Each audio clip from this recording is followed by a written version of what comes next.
My name is Algimantas. I represent Creator as his ambassador to this planet and apostle of Jesus, Master Creator Son, and his partner, Creator Daughter Nebudonia.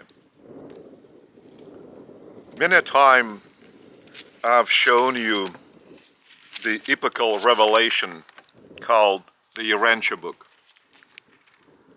So this is the unique piece of information passed over to humans by higher mind than humans. And this is a marvelous revelation of Creator himself, of creation, of the way creation is architectured and created, and life, different missions that are being performed by different orders of sons and daughters of Creator. The text of the Revelation exceeds 2,000 pages, and close to 800 pages are devoted to life and teachings of Jesus. Right now, I would like to touch upon the episode of Transfiguration on the Mount of Hermon. This Transfiguration, the episode when Jesus associated with two divine personalities, Gabriel and Father Melchizedek. I prefer calling Father Melchizedek the primal Melchizedek of the local universe of Nebuchadnezzar, because I consider that Father is one for the whole of creation. That is the universal Father. So not to confuse anyone else with the name of the Father, I would also call the Father Melchizedek, who was the first to have been created in the local universe. I would prefer calling him the first Melchizedek of the Nebuchadnezzar, or the primal Melchizedek of the local universe of Nebuchadnezzar. Jesus desired to show this of enormous importance episode to all the 12 apostles. That's why he brought them to the foot of the Mount of Hermon, even several days prior to the episode. He was eager to show them the divine power and majesty and reveal himself. Because just prior to this episode, just 6 days prior to this episode, when Jesus asked what people talk about him, what people think he is, and people, according to the apostles, consider that Jesus is an extraordinary man. Some consider he might be the reincarnation of Moses. Still others consider that he might be reincarnation of the prophet Elijah. Thus, Jesus decided to show the revelation of himself on this Transfiguration Mount, on the Mount of Hermon. And it is very close to the place when some time before he had withstood the temptation by Satan, always referring to every allurement to the Father. Let the Father's will be done. So after just several days of teaching of his apostles, Jesus realized that their spiritual level is not to fit the future visitation of the divine personalities that would certainly arrive on this planet, just to show this episode to the apostles. And then he decided to take only 3 apostles, Peter, James, and John, who were at the very beginning of the formation of the 12 apostle group, and they shared different duties. So these 3 always accompanied Jesus whenever Jesus wanted to go and commune with the Father alone. So they were just close to him. So that's why, not because of a higher spiritual level of the 3, but because that was the custom, that these 3 should accompany Jesus on such occasions. That's why they climbed this hill to the place that Jesus decided he would be associating with the 2 divine personalities. And these were Gabriel, and as mentioned before, the primal, or the first Melchizedek of Nebadan local universe.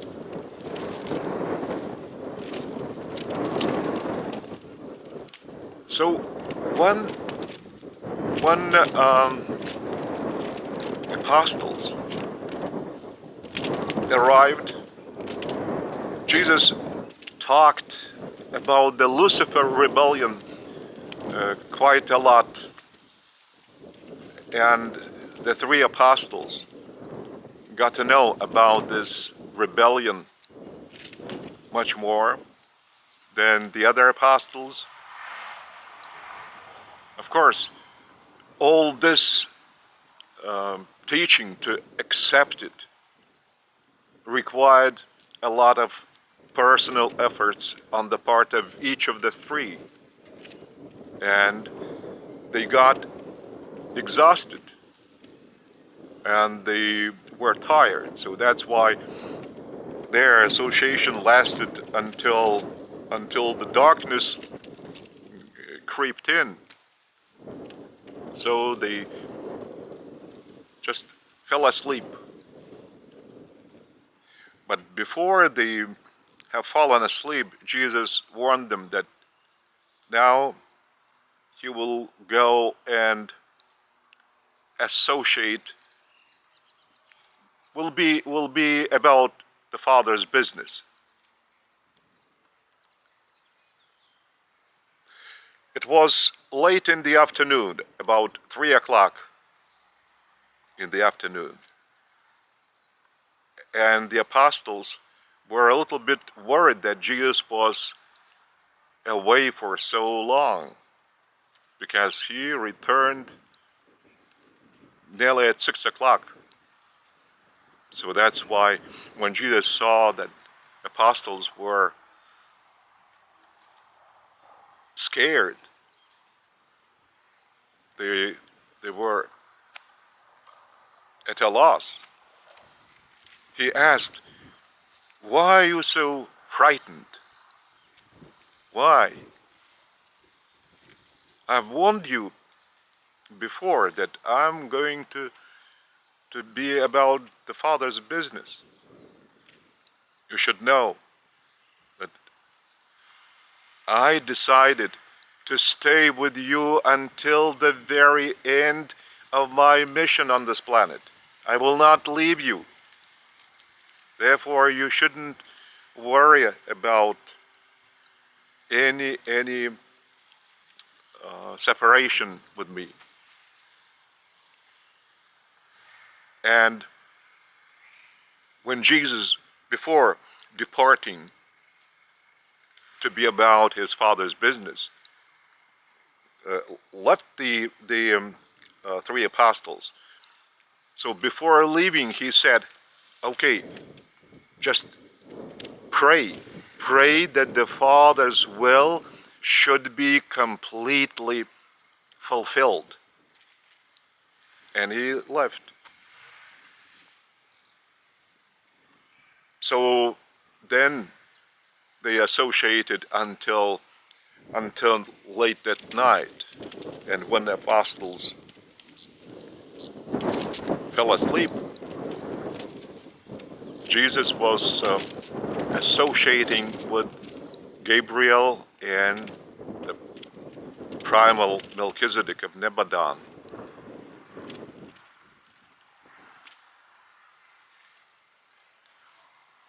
All of a sudden, the sleeping apostles heard through their sleep some cracking sounds, and they waked up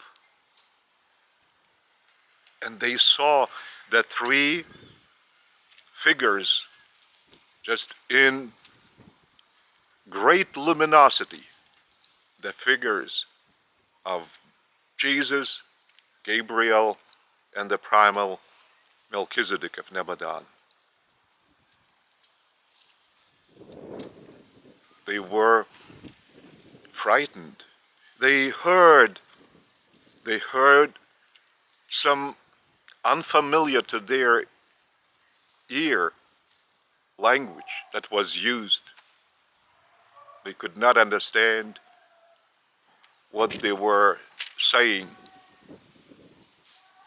And Jesus, as the physical controllers, to transform the energy vibrations of the spiritual forms of Gabriel and Melchizedek into that low frequency of the energy vibrations that would enable the material eyesight of the three apostles see them. So when this episode finished,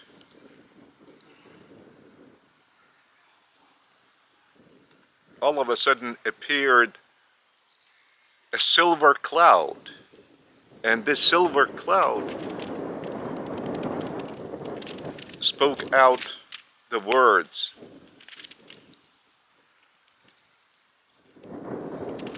I am satisfied with this son, and heed him. Take heed of him. That was a request to the three apostles. Of course, apostles were frightened. They fell on the ground with their faces down. Jesus touched them and said, don't be afraid. I'll stay until the very end together with you. Because I have decided that I would show the Father to the people by my living. So the meaning of this Transfiguration episode was truly that Jesus received two messages. One from the eternal Son, Mother, that we call the Eternal Mother, that all his spiritual side of the bestowal mission has been completely, fully achieved. And the other message was from the Infinite Spirit, that I call the Infinite Mother, And this message has been passed over to the Jesus' permanent partner, co-partner, creator daughter, Nebuchadnezzar. And the Nebuchadnezzar sent this message with her representative, this primal Melchizedek of Nebadon. And he passed this message that the intellectual level of Jesus in the human form has also reached fullness,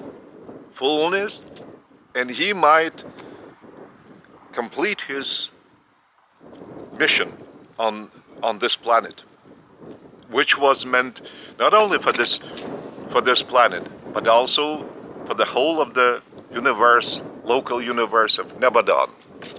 So that's why the two sources and centers of the Paradise Trinity acknowledged the mission was fully carried out. But Jesus did not hear any word from the Father, apart from this silver cloud, and with this acknowledgement that I'm satisfied with the Son, and take heed of him. But that has been meant for the three apostles accompanying Jesus. That's why Jesus sought some sort of answer as to how he should carry on his mission on earth, just to hear the confirmation from the Father that his mission has been completely fulfilled. Then he decided that he will live up to the very end of the natural flow of all the developments, just to show people how the Father's will should be done by his living.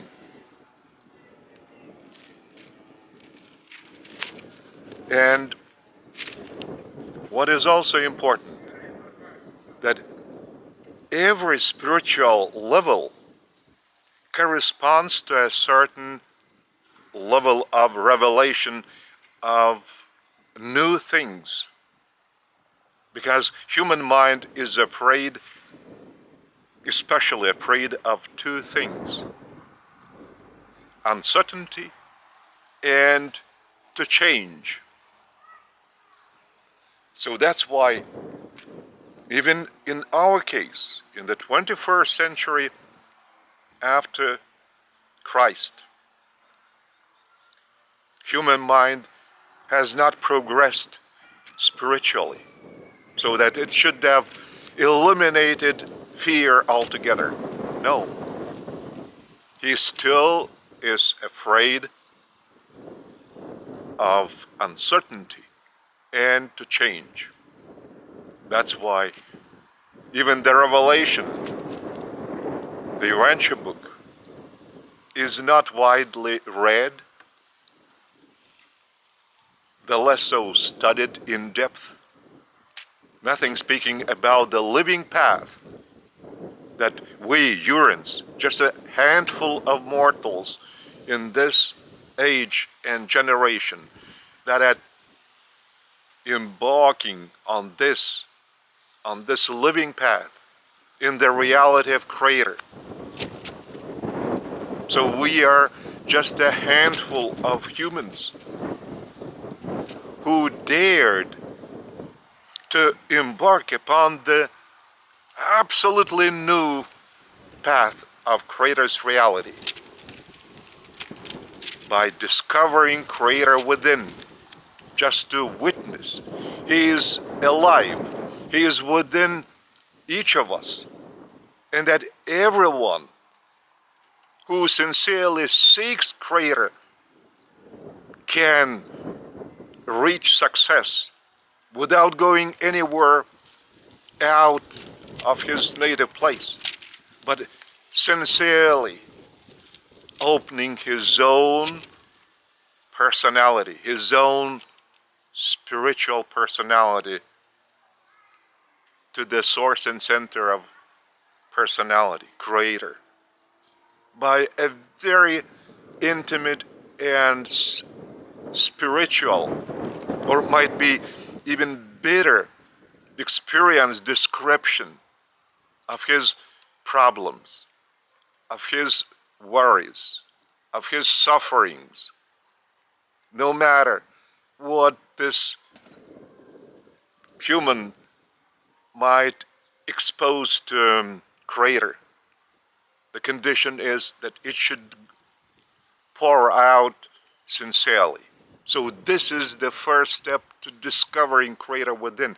And then sooner or later, the sensation will be within this person. And he will be surprised, taken aback. Truly, I've discovered him. I want to show you this very same Creator I've discovered. Because Creator is real. And even more, He is the source and center of all reality, of all energy. So that's why we are also on this new spiritual path of Creator's reality. And we have already experienced the discovery of Creator within. So that's why we already witness with our experience and by our experience that this reality is much more than our material eyesight can see, can feel the five senses we have. Because spiritual personality is even more than the five material senses we use in our environment to deal with the environment and with our own self, our own personality. Our personality is an eternal gift by Creator, and Creator is the source and center of spirit, of energy. So He bestows upon us all such gifts that are beyond the five sensations. Because these five sensations are just the very first step to a higher level of our spiritual experience. So that's why now we separate this living and material body from our true person, from our true personality, because we know this is just a temporary means to do good deeds for the benefit of all.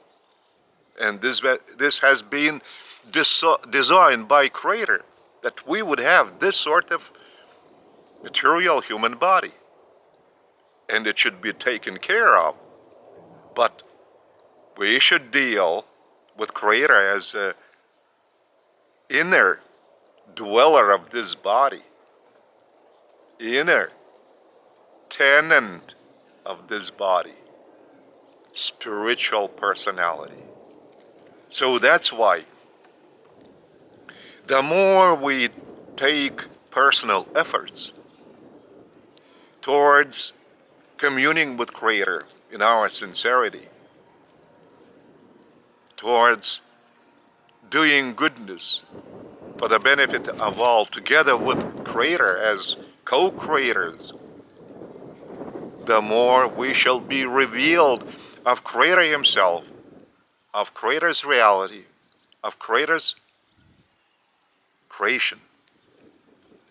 Because everything is given not in advance, but even though all this is supplied to the world, to humanity, all in advance, but to take all this supplied in advance all this, well, treasures, all this treasure, we need to take efforts. If you see grapes on the tree, on the vine, you want to taste at least one berry. You have to raise your hand and pick the berry. That's your effort. First you noticed it, then you expressed a desire to taste it, and then you raise the hand, and here you are. You are tasting the berry. The same is for everything. To take everything that Creator has prepared for you in advance, you need to take honest, sincere, spiritual, intellectual, and material efforts in concord. The three spheres should always be in complete unity. And that means your ideas, your actions should always coincide with your decisions. Your spirit, intellect, mind, and matter, body, should operate in unison. But that depends upon your living communion with Creator and upon the depth of this communion, which is spiritual. Because spiritual is always making this the foundation for intellect and for matter, not vice versa. Ponder my words and take efforts to open yourself sincerely by your own words to Creator. And this is your first step to your sincere spiritual communion with Creator. Your prayer, your living spiritual association with Creator. And that's for the benefit of all and for you personally. And for me, I need your assistance.